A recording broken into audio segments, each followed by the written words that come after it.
Hi, and welcome to NORML News, the latest and greatest in the fight for cannabis freedom. Now, before I get into a lot of the stories we have tonight, we got a really good story on Proposition 19, another one on recent actions by the federal government, and another one on the bill that the governor just signed, reducing the marijuana possession to a mere infraction, $100 fine. I'd like to introduce you to a gentleman who's been involved in the medical marijuana scene for quite a while. He's a good friend. He's been in Orange County for quite a while. Rather than me tell you about him, I'll let Steele, this Mr. Steele Smith, I'll let Steele give a little more detail. And Steele, how long have you been involved in medical marijuana? Well, when I was diagnosed with my illness in '01, I got involved shortly thereafter, so since about '02. Mm-hmm. And so did you start taking the medical marijuana then, or did you? Well, when I got diagnosed with my illness in '02, I was put on morphine, and that was very bad. I got addicted to it, and it made me very sick, and it was a terrible experience. I had to get myself weaned off of that, and in doing so, I found medical marijuana, and the medical marijuana eased my symptoms of nausea and created satiation so I could keep food down, helped me to sleep, abated anxiety, and I needed a supply other than what was available in my neighborhood. So back in '02, there were no dispensaries in Orange County, so I went to Los Angeles and went to a doctor, Dr. Vickery, where I got my medical recommendation. And after I got my recommendation, I was given a list of dispensaries around Los Angeles where my wife and I visited several. And in doing so, I had a preconceived notion in my mind that a dispensary would look like a pharmacy. And so I visited some of these dispensaries and was able to secure my medicine. And in the end, I found that these dispensaries were basically just kind of like pot shops. They kind of looked like the head shops in Orange County, and they weren't very professional, I guess to say. So anyway, I went back to Orange County and kind of put my own business mind to this. I'd had a marketing company for about 14 years, so I'm business minded, and I looked around Orange County for a good dispensary, and I opened up C3 in 2005 as a collective in Garden Grove. And that collective was in operation for less than a year, at which time the federal government raided us and put my wife and I under indictment for facing 10 years for cultivation. We thought we were following the rules with regard to cultivation. Most of the cities out there are demanding that dispensaries cultivate their own medication, so we thought we were okay with that, plus the fact that we had a nonprofit corporation, taxpayer ID number, business license, and these other things. So that's kind of how I got into medical marijuana.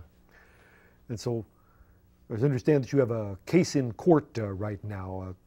And what stage is this? What's involving your case in court? Yes, my wife and I were indicted November 1st of 2007 for cultivation and conspiracy to cultivate greater than 1,000 plants. We were locked up in Metropolitan Detention Center, which is a level 5 maximum security facility in downtown LA. And my wife spent about 3 months there. I spent about 10 months before the judge ordered us release, because the case had not gone to trial. It had no pending court date and wasn't going to be going to trial anytime soon. So with that, we retained some lawyers and filed some motion work, and the case has just continued to be continued. Here we are now in October of 2010, and we have a momentous election coming up for Prop 19.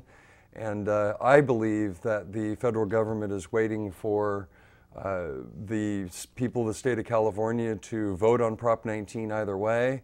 My feeling and our attorney's feelings is that if Prop 19 passes, that the government might have a difficult time finding a jury of 12 of our peers to convict a medical marijuana dispensary who provides medicine to the seriously ill and who has no other charges of tax evasion, weapons, other drugs, or any other criminal charges.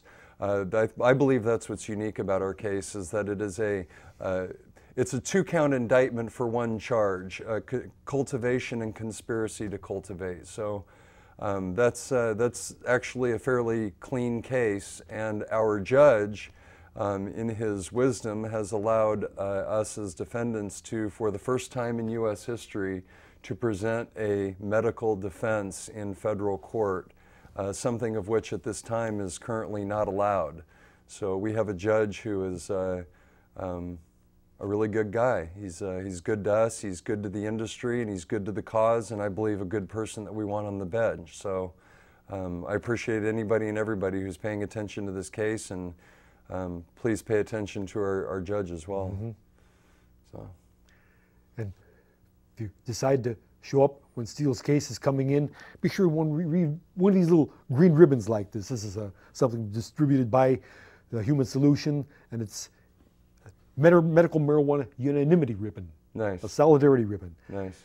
If a dozen of your friends come into court and sit in the gallery while your case is in the court, they might notice, hey, maybe he's got some support. Maybe that's just other people come for the other cases. If they're all sitting there wearing these red ribbons, you know it's not just 12 strangers who happen to wander into the courtroom. Absolutely. And we're going to do the very best we can to have anybody in the courtroom wearing T-shirts to legalize medical marijuana, to support the cause. And we will also try to illustrate something along the lines of patients' rights to, or citizens' rights to nullify juries' verdicts. Jury nullification is something that hasn't been used widely in cases, but it has been used very specifically in certain legal issues in the past. We believe that jury nullification is something that could very easily seek an acquittal, or to allow for a dismissal, or what would be best would be not guilty verdict. So, now, are you speaking of the federal nullification or the state nullification? Federal. Federal nullification, yeah. State's got a more interesting appearance on that. I've never heard of any cases in the courts of California, but right there in the Declaration, or the Bill of Rights in the California Constitution, it states quite clearly that the jury can decide both cases of facts and cases of law. Yes. And so that's something I still haven't seen much in use in the California courts. I don't know why. I don't know if it has much in the California courts either. Federally, the most recent application was during the Vietnam War.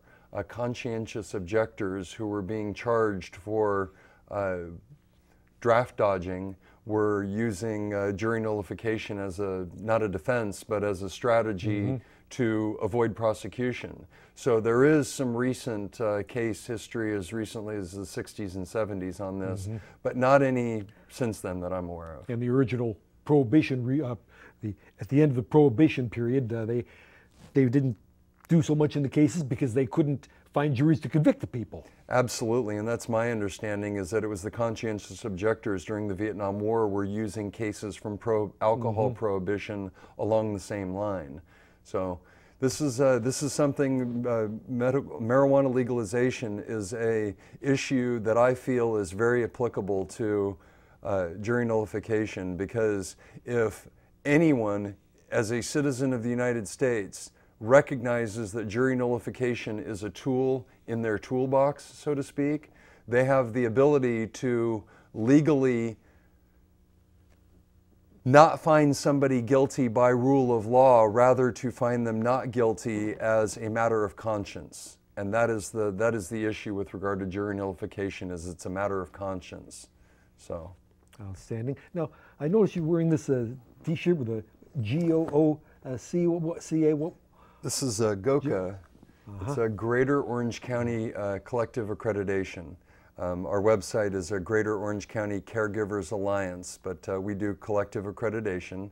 And COCA is the second chapter in Orange County that does collective accreditation, following Los Angeles GLACA, which is Greater Los Angeles Caregivers Alliance, that was established in about '05. So we're doing collective accreditation in Orange County, and any collective owner that wants to be a member, it's free. We have a set of protocols that we ask all members to adhere to, and these protocols are published publicly online at caregiversalliance-oc.org, and our meetings are every fourth Wednesday in Anaheim at 8 p.m. When was your next court appearance on your case? What is coming up on that? Well, it's November 20, sorry, it's 12/21. It's December 21st is our next trial date, with 3 weeks prior to that is a status conference, at which time I believe the government will discuss with our lawyers what happened with Prop 19. So, see if they've changed their minds about any of it at all. I hope so. What do you think made the federal authorities pay attention to you, watch you? What was, if there was anything that was going on at the time? Well, yeah, that's something that keeps me up late at night. I think about that often. And after long thought and consideration and looking back, in '05, when my wife and I started C3, we lived in Placentia, and we had a small apartment in downtown Placentia in a commercial zone. And downstairs in the apartment, we had a one-bedroom unit that we rented separately from our apartment upstairs, where we set up a small collective downstairs. Our landlord was good with this. We didn't have any issues in the surrounding area, and we operated there for about 2, maybe 3 months. One day, in my garage, I had 18 mother plants. They were just simply being moved from one location to another. And these 18 mother plants, one particular Friday afternoon, I had a friend over, and we weren't paying attention, and at about 6 o'clock in the evening, I went upstairs and I forgot to close the garage door. Well, at that same time, the lights came on for the plants, and I'm upstairs, and we live on an alley, and the garage door opens on an alley, and a police officer doing unrelated surveillance was looking in our garage and saw a spectrum of light coming out that was very unique.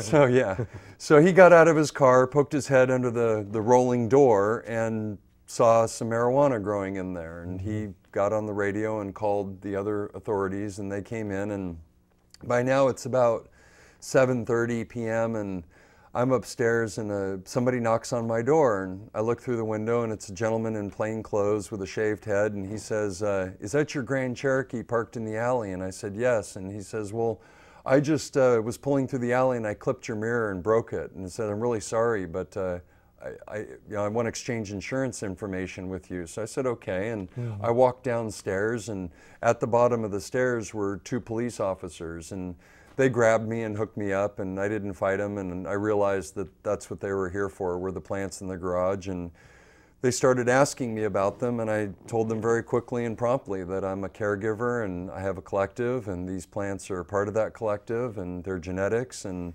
they're just simply being secured for this period.